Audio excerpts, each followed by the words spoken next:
Ang galing ng mga machines na to, mga boss, panoorin nyo to. Ayan o, pag inapakan mo yan, itatali niya yung itatapat mo dyan, diba?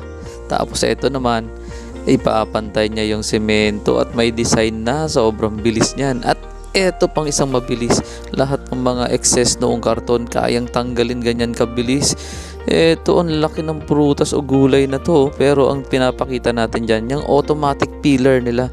Kita mo, nabalatan na agad o, parang upong malaki yan.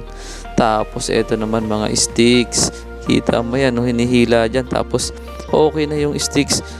Tapos ito naman, gumagawa sila ng bowl na gawa sa putik. Ang galing din ng machine na to. Yan, korte na agad siya. Ito pa, tingnan nyo naman yan. Okay na okay talaga itong mga machine na gamit nila. Ang bilis. Syempre, papakita rin natin itong mga cube ice na to. Pantay na nakakat nila to. Ang galing. Gusto nyo pa ng ganitong content? Follow lang.